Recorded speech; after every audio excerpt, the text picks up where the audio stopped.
I can't think. Yeah, hello guys, karibuni kwenye episode nyingine ya I Can Think kutoka hapa PHQ Media, na mimi ni the boy who doesn't need introduction.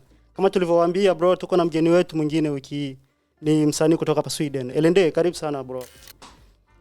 Yeah, asante sana man. Vipi hali? Fresh mzuka mzee. Mzuka sana. Umewaka mzee. Asante sana man. Tukianzia juu kabisa. Glass shingapi? Miwani ema. Yeah, hii hapa kwenye shilingi. Labda wewe utageuza hiyo. Ila hapa tunatumia crown. Crowns. Yeah. Yes. Hii hapa ni 2000 ya crown. Yeah. 2000 mzee. 2000 kabisa ndo. Scott na yenyewe hiyo. Hii kama unaona kabisa imewaka kinoma. Hii ni ya kijanja, yani waone hawaelewi. Au sio? Hii hapa 7000 man. Imeenda 7000 mzee. 7000. Tazama crown. So ni kama dola 700 fulani hivi. Yeah, imekaa kwenye 700 fulani hivi na uche. Upupu mzee. Sasa kiasi gani cha pesa ambayo ukiingia dukani uweze kuzidi kabisa kwenye koti sasa? Maana hivi ndio vitu zangu. Ya kwenye koti kabisa waga naachia pesa. Basi. Ya natoaga na mimi natakaga vitu material, yani vitu ambavyo ni bora. Sasa sampa zipo sio? Pesa ipo mzee. Pesa ipo, muziki unalipa. So lazima nichukue vitu ambavyo vinanifaa. Naona bro. Yeah, so karibu sana tu. Umeanzia muziki wapi bro kama kazi kwako? Muziki kwanza kama kazi nimeanzia hapa Sweden right? Kabisa ndo nimeanza muziki kufanya kama kazi. Mwaka gani ulianza? Kama kazi mwaka jana. So muda mrefu. Bado sio muda mrefu, yani mwaka jana ndo nilianza kufanya muziki kama kazi, nikimaanisha kwamba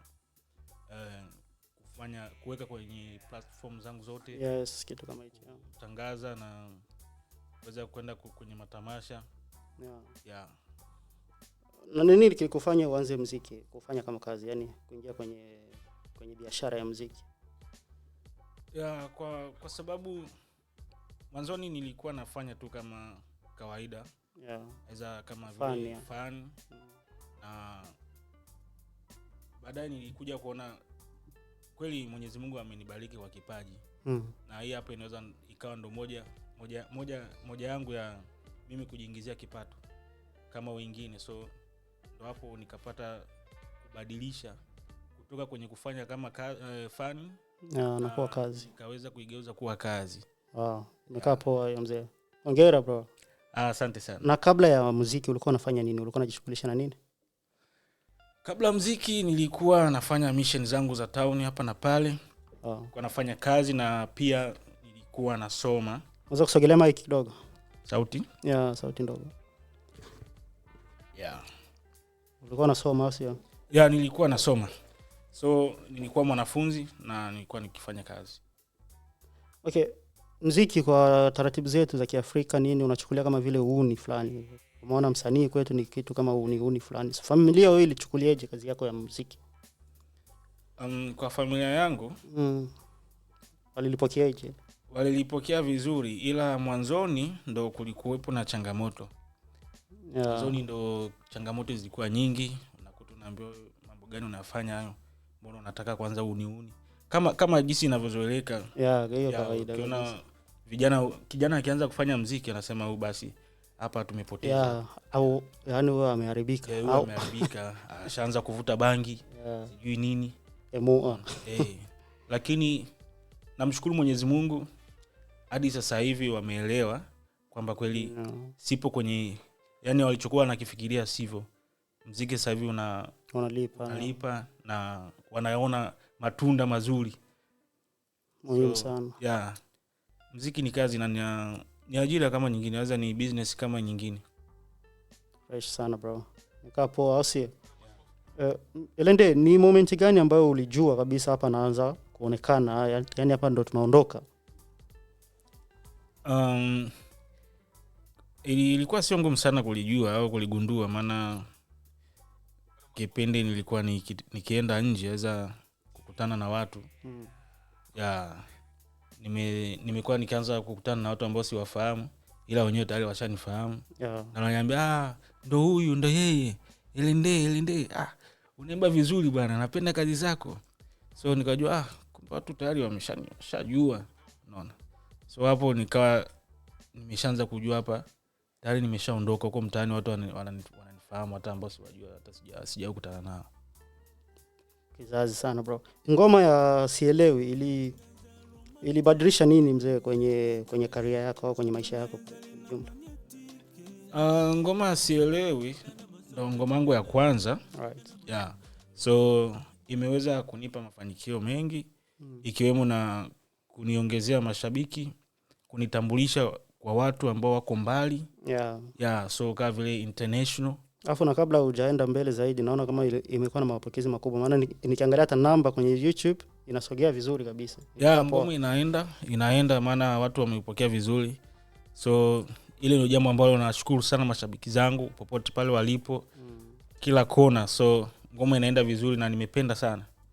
Safi sana mzee. Hiyo imekaa poa. Na pressure ilikuweje baada ya kuanza kupata attention ya watu? Yaani baada ya watu kuanza kukufuatilia sana, hiyo pressure imekuweje? Umewezaje kuhandle hicho kitu? Pressure ilikuwa juu sana, maana ni plani ambayo tayari nilikuwa nishaandaa muda mrefu na nilijua hii itakuja kutokea. So nilikaa kimikakati, maana najua hapa umaarufu tayari nimeshauvaa kabisa. Nilikaa kimikakati, so imekuwa hivyo na tayari jambo limetokea. Mwenyezi Mungu amebless. Muhimu sana bro. Asante sana. Oya mzee, katika pita zangu nimekutana na ngoma yako mzee kwenye YouTube na TikTok nafikiri. Ado. Hivi Ado inamaanisha nini? Kwanza hongera sana kwa kazi mpya bro. Asante sana. Inamaanisha nini Ado? Ulikuwa unamaanisha nini? Ado ina maana gani hasa kwenye maisha yako? Ado ni jina la mwanamke, ni jina ambalo wanapewa wanawake. Kwa nimelifupisha na kwa urefu inaitwa Dolphin. Okay. Yeah. Hivi umeimba vitu vingi mle ndani. Huu wimbo ulikuwa una maana gani? Una experience kwenye maisha yako au imetokana na nini? Wimbo huu ni wimbo ambao nimeweza kuimba ili sio kwamba linatoka kwenye mambo ambayo amenipitia za ambao situation ambayo ni pogo kwa sasa hivi, hapana. Pojes. Yeah, ni idea ambayo nilikuwa nayo tu na nikapenda kuweza kuimba kwa sababu ni kitu ambacho kinatokea kila siku kwa binadamu, hasa kwenye hizi kimbiza za vijana. Kwenye kutafuta wife material. Ndo idea ilikuja huko na nikataka nikapata kitu kama hicho nikaweza kukiimba. Okay. Sasa kabla hujatutoa hapo, kuna issue fulani hivi kwenye TikTok na vitu kama hivyo. Katika pita zangu pia nilikutana na TikTok juzi kabla hujachia ngoma yako. Ikikuonesha au ikionyesha malalamiko yako kwa Ado. Sijui kama ndio hiyo kuhype au vitu kama hivyo. Ulikuwa umeandika Ado na kuita mara 3, sijui nini, unautesa moyo wangu. Ilihusiana na ngoma au kuna uhusiano gani kati ya hiyo story yako na ngoma? Pale hakuna uhusiano wote, maana ile ilikuwa ni kama vile maandalizi kuweza kuweka tu attention kwa mashabiki. Kuchora mchoro. Ile haihusiani, ila ilikuwa ni kwamba kuweza kutengeneza njia na kwa sababu tu ya kutengeneza attention, mashabiki waweze kukaa kwenye mkao. Mkao kula usio. Kwamba kuna kuja chuma kingine. Kuna kitu, yani wajiandae kwa lolote, yani muda wote, wakati wote, na tayari jiwe linadondoka. Mzigo tayari upo out. Ngoma kali mzee, hongera sana bro. Asante sana. Tofauti yake ni ipi na ngoma yako iliyotangulia Sielewi? Hauelewi. Tofauti yake ni ipi sana? Kati ya ngoma yako ya Sielewi na hii hapa, hata kama wewe uelewi, sisi tumeelewa. Tofauti yake ni ipi kati ya Sielewi na hii Ado? Sielewi ndo ngoma yangu ya kwanza. Ile ni ngoma ambayo kwanza inachezeka, na ukisikiza ule wimbo idea yake ni tofauti na Ado.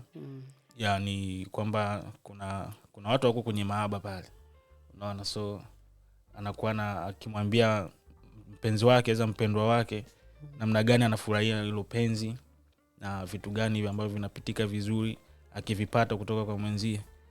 Na ukisikiliza wimbo wa Ado wenyewe uko tofauti kabisa. Ado ni wimbo ambao kijana anamfukuzia binti. Kijana mvulana anamfukuzia binti as a msichana. Na anakuwa akimzingua ili kuweza kumpa nafasi ili aweze kuwa kwenye mahusiano. Ndio imekaa kama hivyo. Ila wewe hujazinguliwa au sio? Wala sio mimi. Kwa kifupi yani ngoma ya Ado haihusiani chochote na maisha yako binafsi. Ado haihusiani na maisha yangu. Hiyo ni idea tu ambayo imekuja kichwani mwangu na nikaimba. Mimi ni msanii ambaye anawaza vitu vingi. So naweza nikaimba kitu ambacho hataki kupitia. Kihusiana na mimi ila kinaweza kikahusiana na mtu mmoja, mtu akaguswa akafikiri kwamba ni yeye. Cause muziki ni sanaa au sio? Yeah. Na unadhani mpaka sasa mapokezi ya ngoma yako mpya Ado ipoje mpaka sasa kwa mashabiki na platform zote nazungumzia? Mapokezi ni mazuri, nimeyapenda. Kwanza ni ambacho nilikuwa sitegemei. Ila mashabiki wameweza kunishow love kabisa. So nashukuru sana mashabiki zangu popote ambako mpo na nawapenda sana. Mzidi kushambulia ngoma kwenye platform zote, YouTube, kila mahali ili iweze kwenda mbele zaidi. Muhimu sana bro. Okay bro, Elende, unaonaje game ya Sweden sasa hivi kimuziki, yani kwa sisi diaspora, sisi wageni hapa Sweden, muziki upoje? Game ipo vipi yani? Game ya Sweden sasa hivi nitaongelea kwa wakati huu. Maana ndo kitu ambacho na experience nacho. Kwa sasa hivi game inakuwa nzuri. Sio kuficha na watu waweze kujua na kulitambua. Game inakuwa nzuri na waka sio. So ambaye amekuja kuamsha game ni mimi. Na ndo maana watu sasa hivi wanafuatilia muziki na muziki tayari uhakika kabisa. Unakuwa wa uhakika, sio kama vile zamani. Unaona, aiza kama jinsi nilikuwa bado sijaanza kazi. Kulikuwa wasanii walikuwa wasikiki. Kabisa game ilikuwa kidogo ya mashaka sio. Na unajiona kwenye level gani mpaka sasa kimuziki hapa Sweden? Level yangu ipo juu sana. Na mimi ndo msanii namba 1 hapa Sweden. Msanii ambaye najua kuimba, naimba vizuri, najua kuandika, najua kuvaa na na pesa. Na maokote hapo si. Hongera sana bro. Asante sana bro. So kuna msanii unahisi anaweza kukuchallenge hapa Sweden kwa sisi wageni yani? Hamna kabisa, sijaona. Kwa kushindana naye yani. Sijaona kushindana na mimi. Na kama kuna ambaye anahisi huwa anaweza akashindana na mimi. Aoneshe ubabe wake. Kwenye kipi sasa? Aoneshe, atoe kazi ili mashabiki wataamua sio? Kizazi sana bro. Tukibaki hapo nani Elende, nafikiri unahisi ni msanii gani hapa Sweden au nje ya Sweden unaweza kufanya naye collab naye ikatisha sana? Kwa sasa sijaona mpango wa kufanya collab na msanii yote ndani na nje. Labda ni jambo ambalo litakuja kutokea baadaye. Ila sio sasa hivi. Okay. So kwa baadaye unaweza kututajia list ya wasanii kadhaa ambao unaweza kutamani kufanya nao kazi, kushirikiana nao yani? Sijajua, maana hilo jambo halijawahi kuja kichwani kwangu. Sijajua. Na hakuna hata msanii mmoja ambaye umewahi kumappreciate nje hapa Sweden au ndani hapa Sweden? Kumappreciate kwa namna gani yani? Yani kukubali kazi zake na vitu kama hivyo. Kwa diaspora namaanisha. Kwa diaspora? Wapo wengi wanafanya vizuri. Unaweza kutajia list ya watu ambao una appreciate? Kwa sasa hivi sijafikiria kufanya collab na msanii wa nje za wa ndani. Na basi hilo wazo likija kichwani nitaweza kufanya hivyo. Na kwa kusema wasanii wapo wengi wanafanya vizuri. Na kuna ambao nina appreciate kazi zao au za uaga nazisikiliza, wanafanya kazi nzuri. Ila labda tungeendelea na mambo mengine ili kuweza kutambulisha kazi zangu na kuweza kuzungumza kuhusu project ambayo sasa hivi nimeachia. Okay. Bro, hivi muziki hapa Sweden unalipa? Muziki unalipa. Muziki unalipa hela nyingi tena, vizuri sana. Na changamoto kubwa kwenye muziki hapa Sweden ipo wapi sana? Changamoto nikaa gisi nimeeleza hapo mwanzo ni maproducer. Ndo changamoto ambao bado mimi hiyo ndo naiona. Okay. Ila kwa upande wa kipato muziki unalipa. Wow. Na mimi muziki unanilipa vizuri. Hivi ni kwa kila msanii au ni kwa baadhi tu ya wasanii? Hamna, sidhani, sio kila msanii ambaye analipwa au ambaye anapata hela kwenye muziki. Hasa hapa kwenye, naweza nikazungumzia wasanii hapa Sweden. Sio kila msanii ambaye anapata hela. Kwa nini? Inaonekana tu msanii kwanza kuna kuwekeza, ukiwekeza kwenye kitu lazima hela ingie. Kabisa. Na mimi hii ni business. Sifanyi kama ile ya kwenda kufurahisha, aidha unafanya kama vile fani. Sasa unakuta wasanii hapa wanafanya kama fani. Unaona? Anafanya kazi inaishia kwenye familia. Dada na kaka ndo wanafanya hizo challenge. Unaona hiyo itaenda wapi? Ipogo sana, naiona sana hiyo kwenye TikTok ni. Wote ni familia tu, washikaji ndio wanafanya. Utofauti wao na mimi nafanya kazi. Nawekeza kwenye muziki na napata hela inarudi. So ulivyosema kuna changamoto kwenye production na nini, hivi ni moment gani imewahi kukukuta kwenye career yako, aidha kwenye maisha tu, ukawa I can't think more, yani ukakata tamaa na ukatamani kuendelea zaidi hasa kwenye muziki? Ni pale mwanzoni nilipofika hapa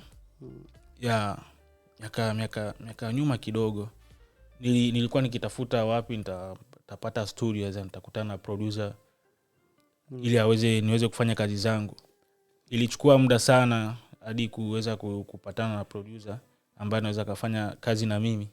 Aidha kumpata tu producer yote ilichukua muda. Na hapo ni kidogo nikataka anza kukata tamaa. Ila hatimaye nikampata jamaa na sasa hivi kazi ni nyingi sana. Ni mwendo tu wa kuondoka tu asi. Ni kuondoka. Hongera sana bro. Asante sana. Maana hiyo gana ina cost sana, unajua ni moment ngumu sana mtu kuizoea au sio? Kabisa. Ila hongera sana. Asante sana mzee. Okay bro, kuna kitu nataka tuongelee, plani zako za kazi zijazo nini, na mambo kama una plani gani kwenye miezi 6 ijayo? Nina plani nyingi sana. Nina plani nyingi maana kazi ipo kwa umakini zaidi. Nipo serious kwenye hii issue. So project zipo za kutosha ambazo zishakamilika. So mashabiki na watu wakae makini, itakuwa ni ngoma baada ya ngoma. Na mbeleni hapo kutakuwa na label. Hilo tu niweze kuambia mapema. Asante, watu waweze kujua kwa sababu tunataka muziki kuukuza na nimeona niweze kuwasaidia hata wenzangu waweza kushikana mkono na wenzangu. Muhimu sana. Hasa wasanii wadogo ambao ndo bado kabisa hata hawajajulikana za hawajatoka. So nitaweza kufanya kitu kama hicho na kuweza kufanya nao kazi. So mambo yatakuwa ni mengi sana. Unaposema kufanya nao kazi, tutarajia nini, collaboration au? Inaweza ikawa kwa namna kama hiyo, ila kufanya nao kazi ina maana kufanya nao kazi kama watakuwa kwenye lebo yangu. Okay. Sawa. So tutarajia nini, albamu ipo au? Albamu ipo, ila kabla ya kuanza na albamu tutaachia EP. EP ndo itaanza mwanzo. Mawe ni mengi au? Albamu itakuja, mawe ni mengi kabisa, tena mawe ya moto. Hongera sana bro. So tutarajia album na EP kwanza. EP ndo itaanzia. Then album. Afu albamu itafuatia. Unaweza kutudokeza kidogo au kutuachia exclusive hapa PHQ Media? Jina ya EP itakuwaje? Itaitwaje pia? Hiyo tufanye kama exclusive bro. Hiyo bado iko private, maana ni vitu ambavyo vipo kwenye package. Wanatubana au si? Wanatubania mzee. Hiyo ni kitu ambacho itakuja surprise. Sio mbaya, lakini tutarajia au sio? Kaini kabisa mkitarajia kwamba EP inakuja. Na baada hapo kutafuata album na EP zipo njiani. Kabisa. Mzuri sana. Na EP itakuwa na ngoma ngapi? Zitakuwa ngoma ambazo hazipungui 7. Kwenye EP tu? Hiyo ni EP tu. Album na yenyewe itakusanya ngoma ngapi? Albamu mimi ni mzee wa vitu vingi sana, so nina mambo mengi. Albamu yangu itakuwa ni ngoma kuanzia 12 kwenda juu. 12 kwenda juu, ikiwa ndogo sana haiwezi ikashuka zaidi ya 12, maana uwezo wa kuandika ninao. Andika mwenyewe. Uandishi upo si? Uandishi upo, kalamu napiga mwenyewe. Kizazi sana bro. Man. Yeah, Elende, the best song kwako ni ipi kati ya hizi ngoma zako zote? Sielewi, Ado na ne. Yeah, ngoma yako kali hapo ni ipi? Ya zote mbili, zote ni kali, zote ni best song kwangu. Sielewi ni ngoma nzuri sana, ngoma kali sana. Ado pia ni ngoma nzuri. Zote mbili ni best song. Yeah. Na msanii unayemkubali sana ni nani katika hii dunia? Waga nakubali sana wasanii wa hip hop, maana ni watu ambao napendaga sana kuwasikiza, wananipaga mizuka mingi sana. Na naweza nikamtaja umoja wapo akiwa ni La Fouine. Wow, La Fouine baby. Yeah, La Fouine. Mfaransa wewe sio? Faransa. Unapomtaja La Fouine kuna kitu nakikumbuka hapa, naomba nikisome kwenye ngoma yake ya Quand je partirai. Ya La Fouine baby. Msanii wa Kifaransa huku mwishoni ameongea hivi, amesema hivi. La réussite ça génère des inimitiés. Ça crée des ennemis. Ton succès se retourne contre toi. Qu'est-ce que tu vas faire? Tu veux ton succès? Tu préfères ne pas avoir réussir. Ce n'est pas compliqué. Ou on réussit et on se fait quelques ennemis. Ou bien on loupe son coup et on se fait quelques amis. C'est une question de choix. Hapa anatochea maswali kidogo jamaa. Anasema eti mafanikio yanajenga uadui. Yaani ndo asili ya mafanikio. Yaani mtu yote anafanikiwa tafsiri yake ni kujenga maadui. Sasa anasema kwa ni swala la kuchagua. Swat uchague kufanikiwa ili uwe na maadui au usifanikiwe ili ubaki zako ubaki na marafiki. So wewe unachagua nini kati ya mafanikio au kutokufanikiwa? Mzee mimi nachagua mafanikio. Uko tayari kuwa na maadui kwenye maisha yako? Wengi sana. Maana kama ulivyosema na mafanikio yanakuja tu na maadui. Ya ndo asili kabisa. Waswahili wanasema mti mwenye matunda lazima kabisa. So mimi nachagua mafanikio. Alafu hii ni somo nzuri kabisa kutoka kwa La Fouine baby. Umemchagua bwana ndo artist wako au si? Unamkubali sana. Mwamba kabisa huyo jamaa. Hivi kati ya kufanya muziki hapa Sweden na kufanya muziki Afrika, wewe unachagua ipi? Mimi nachagua kufanya muziki hapa Sweden. Sasa ingekuwa eti sipo popote pale. Ningechagua kufanyia hapa. Yaani ungepewa nafasi yani ya kwanza upya ujichagulie mwanzoni kabisa. Ungechagua tu bado hapa Sweden? Ningefanyia hapa Sweden, ningechagua hapa Sweden. Okay. Kuwa maarufu au kuwa tu na pesa? Unachagua nini? Kati ya kuwa maarufu na kuwa na pesa. Vyote vizuri ila kwa kuchagua maarufu na pesa. Mimi nachagua pesa. Unataka kibunda au sio? Sasampa. Nachukua sasampa. Maana ukiangalia pesa ile inaleta umaarufu unaona. Hauwezi kwa mtu maarufu afa una pesa. Una kibunda. Unakuwa kama vile tu kizazi sana bro, imekaa poa. Na disturb na unazingua. Hivi ni moment gani kwako inakuwa poa sana kati ya moment ile ukiwa studio au ukiwa stage?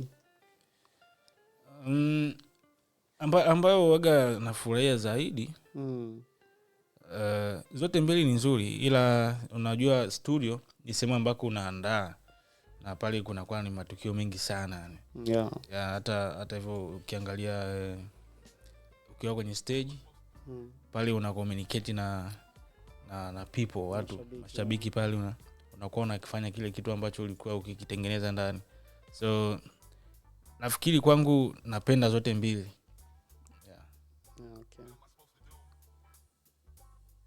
Elende, kabla tujamaliza kwa maana tumebaki na dakika chache hapa. Kabla tujamaliza una ujumbe gani kwa mashabiki zako kwanza? Watarajie kama giso ulivyosema watarajie ngoma nyingi nini na nini. So una ujumbe gani wa kuachia wa mwisho? Kwanza naweza nikaanza na shukrani sana kwa mapokezi ambayo wameweza kunionyesha na kwa upendo.